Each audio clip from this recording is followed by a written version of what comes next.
샬롬. 우리의 머리털까지 세신받으시는 그 하나님의 돌보심이 오늘도 여러분과 함께 하시기를 기원드립니다. 오늘은 에레미야서 애가 4장 1절로 22절의 말씀을 가지고 신실하신 우리 하나님이라는 주제로 요약 강의 큐티를 나누어 봅니다. 본장에서는 에레미야 선지자가 재난과 환난을 당한 예루살렘의 참상을 다시금 거듭말하면서 이것은 왕과 선지자들의 죄악과 제사장들의 죄악과 그들을 따랐던 백성들의 죄 때문이라고 지금 지적을 하고 있습니다. 그래서 이스라엘이 영광은 떠났고 선민은 깨어진 그릇처럼 되었다라고 지금 외치고 있습니다. 이제 본문 1절로 10절을 우리가 한번 살펴봅니다. 본문 1절에 보게 되면은 금이 빛을 잃고 정금이 변하였다는 말은 성전의 영광이 없어진 것을 지금 비유적으로 말하고 있는 겁니다. 바벨론의 군대의 침략으로 성전을 떠받고 있던 돌들이 길 모퉁이에 뒹굴고 정금같이 보배로운 이 시온의 아들들이 토기장이 지랑아리 같이 천대를 받는다라고 지금 말하고 있습니다. 더욱 참담한 것은 어린 것들에게 음식을 주지 못하니까 들깨만도 못하고 3절 4절에 나오죠. 그 다음에 5절에 보면은 호의호식하던 이런 사람들이 기근으로 인하여 거름더미처럼 더러운데 거꾸러지고 8절 9절에 보니까 먹을 것이 없어서 먹지를 못하니 얼굴에 광채가 없이 줄여서 쇠약해져 가고 끝내는 부녀들이 자기 자녀를 삶아먹는 그런 비극이 벌어지고 말았던 겁니다. 우리가 지금 문자적으로 성경을 읽고 또 여러분 듣기만 하니까 그 참상을 가늠을 못할 것인데 그 현장을 보고 있는 에레미야 선지자는 얼마나 찢어지는 심정이겠습니까? 애미가 먹을 것이 없어서 자식을 잡아먹는 이러한 상황이 얼마나 참 고통스럽겠습니까? 그렇습니다. 하나님의 백성들이 하나님의 백성다운 삶을 상실했을 때 가장 비참해지는 것을 지금 우리는 에레미야 선지자를 통해서 지금 우리는 읽고 있습니다. 하나님의 백성들이 삶의 정체성은 하나님의 말씀을 순종할 때만 확보될 수 있는 것이죠. 그렇지 못할 경우에는 이방민족보다 더욱 고통스러운 상태로 전락하게 된다는 겁니다. 우리가 기억할 것은 하나님의 심판 날에는 호의호식하던 자들이나 가난하게 살았던 자들이나 모두에게 동일하게 심판을 받게 되는 겁니다. 아니 어찌 보면 주님이 재림하시어 심판하시는 날에는 이보다도 더 무섭고 두려운 참상이 벌어질 것입니다. 여러분, 제가 요즘 세계 곳곳에서 일어나는 지금 상황을 보니까 주님이 오실 날이 멀지 않은 것 같습니다. 지금 아일랜드에서 화산이 폭발했죠, 여러분. 그 요한계시록에 나오는 것처럼 하늘이 붉어졌다. 정말 그런 것 같아요. 그 아일랜드에 그 화산이 폭발했는데 용암이 분출돼가지고 올라오니까요. 온 세상이 다 붉게 보이더라고요. 그뿐만이겠습니까? 미국은 지금 역사적 유례 없는 여러분 이 콜로라도 쪽에 여러분 폭우가 쏟아지고 중국에서는 지금 여러분 이 지진이 강도 6.5 지진이 일어나가지고 지금 몇백 명이 죽고 지금 도로가 지금 다 갈라지고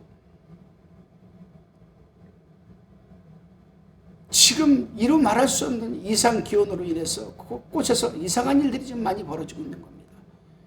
지금 북쪽 한파가 또 지금 내려오면서 지금 중국에서는 여러분 추위와 폐렴이 지금 수천 명씩 지금 병원에 몰려 들어가서 몇백 명씩 하루 죽어나가고 있고 한쪽에서는 여러분 이 같은 동족끼리 전쟁을 치르고 있고 러시아가 우크라이나를 또 나라와 나라를 전쟁을 지금 치고 있고 지금 그로 인해서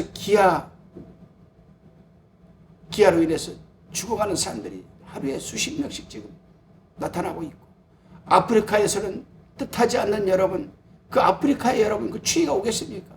엄청난 여러분 이 토네이도가 또 미국에 몰아치고 아프리카에는 여러분 추위가 몰아치고 이게 지금 이상한 일들이 계속 일어나고 우리 주님께서 여러분 마태복음 24장에서 경고한 예언은 그대로 지금 이루어져 가고 있습니다. 그러나 아직 끝은 아니라고 했으니 이보다 더 큰 여러분 이상기온으로 인한 기후변화와 또 바이러스들이 분명 뒤닥칠 겁니다. 여러분 그런데요, 이건 아무것도 아니에요. 주님이 다시 올 때에는 그때는 더 무섭고 더러운 참상이 벌어질 것이라고 요한계시록에 분명히 여러분 기록해 두고 있습니다. 하나님께서 수없이 선지자들을 통하여 경고했던 것처럼 예수님께서도 제자들에게 하나님의 백성의 삶을 빛과 소금에 비유하시면서 그러한 삶을 살아내지 못할 경우에는 밖에 버리고 사람에게 밟힐 뿐이라고 경고하였죠. 하나님에게 밟힐 날이 우리가 멀지 않았습니다. 우리는 지금 이때 여러분 분별력을 갖고 단 하루를 살아도 여러분 주님이 언제 오시든지 떳떳하고 당당하게 주님 앞에 설 수 있는 삶을 살아내지 않을까 생각을 합니다. 다시금 본문 11절로 16절을 우리가 살펴봅니다. 에레미야 선지자는 거짓 선자들과 거짓 제사장들의 운명을 지금 말하고 있습니다. 예루살렘이 바벨론 군대에게 함락되고 불타게 된 원인은 종교적 지도자인 여러분 선지자들이 타락과 하나님 앞에 봉사하는 제사장들이 직무상 범죄한 까닭이라 할 수 있습니다. 백성을 위하여 기도해야 할 제사장, 백성에게 하나님의 말씀을 전해야 할 선지자들이 책임은 찾아볼 수 없고 오히려 타락하고 나라가 망하고 자신들도 비참한 꼴이 되는 것입니다. 그들은 소경처럼 거리에서 방황하고 문둥명자처럼 여러분 사람들에게 여러분 기피를 당하고 맙니다. 하나님의 진노로 인하여 사방에 흩어져 방황하게 되고 사람들에게 멸시를 받는다는 것이죠. 심지어는 이방인들도 그들을 쫓아낸다라고 14절 16절에서 여러분 기록하고 있습니다. 그렇습니다, 여러분. 종교 지도자들이 명심해야 할 것은 종교 지도자들이 타락하고 죄를 짓게 되면 성도들이나 더 나아가 일반 국민들까지 이렇게 참화를 겪게 된다는 분명한 사실이고 또 역사적 사실입니다. 그러므로 이 시대의 종교 지도자들은 하나님의 말씀보다도 명예와 물질의 마음이 가 있거나 하루하루 아니라고 형식적인 사역을 하기보다는 기도 생활에 충실하고 하나님 말씀만을 전하는 데 충실하고 가르치는 일에 열심을 내야 하는 겁니다. 그래야만 하나님의 백성들을 바른 삶으로 인도할 수 있는 것 아니겠습니까? 다시금 17절로 18절을 살펴봅니다. 에레미야 선지자는 우리가 헛되이 도움을 바람으로 우리 눈이 상하며 우리를 구원치 못할 나라를 바라보았도다 라고 지금 말하고 있습니다. 이것은 이스라엘이 패망한 원인을 말해주는 것으로 하나님을 바라보지 않고 이방 나라 애굽을 의지하고 바라본 까닭이라 할 수가 있습니다. 그렇습니다. 환난 때일수록 더욱 하나님을 바라보아야 할 그런 상황인데 오히려 그럼에도 불구하고 다른 것을 바라보는 일은 큰 환난을 불러오는 것과 같은 것이라 할 수가 있습니다. 시편 3편 1절로 3절을 읽어보시기 바랍니다. 다시금 본문 19절로 20절을 살펴봅니다. 유대인들은 거리도 나갈 수 없을 정도로 바벨론 군대가 그들을 지키고 있었습니다. 그들을 의지하던 시드기야 왕도 바벨론 군대에게 끌려가고 말았습니다. 시드기야 왕이 국정 운영으로 장차 열국 중에서 아무 지장 없이 국토를 보존하고 살 줄로 알았다가 패망하고 만 것입니다. 여러분. 그렇습니다. 하나님의 백성들이 하나님을 의지하지 않고 세상 사람이나 환경을 의지할 때에는 필연적으로 멸망과 치욕이 뒤따라올 뿐이라는 분명한 사실입니다.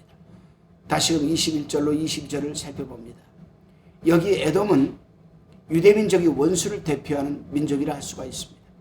유대민족이 원수는 결국 멸망을 당하고 하나님의 백성은 하나님의 긍휼하심을 받아 오랫동안 불신 세상에서 괴롭힘을 당하였지만 하나님이 징계의 기간이 다 되어 구원을 받게 되었습니다. 유다 원수인 에돔은 그 대신 멸망을 당하고 말았던 것입니다. 그렇습니다, 여러분. 우리 하나님은 당신의 말씀하신 것에 대하여는 신실하시고 변함이 없으신 분입니다. 1500년 전이나 1500년 후에나 당신이 말씀하신 것은 신실하게 지키시는 분이시죠. 그래서 하나님의 말씀은 예언의 능력과 성취의 능력이 함께 공존하는 것이라 할 수 있습니다. 그리고 상벌에 공정하신 분이십니다, 우리 하나님.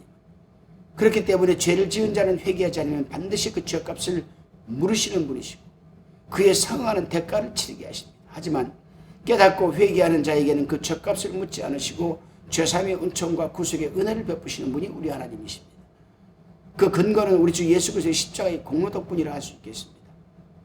기도하시겠습니다. 주님, 당신이 이루어진 금 같은 우리 마음의 성전을 세상에 빼앗겨 무너지지 않도록 지켜주시옵고 특히 섬기는 주의 종들이 명예와 물질 그리고 안일함에 취하지 않도록 지켜주시고 간섭하여 주시옵소서. 주의 종들이 타락하면 나라와 국민 모두가 패망한다는 것을 잊지 말게 도와주시고 설령 그러한 삶을 살아가고 있다 할지라도 깨닫게 하여 주셔서 회개하게 도와주시고 회복하게 도와주옵소서. 감사드리오며 예수님의 이름으로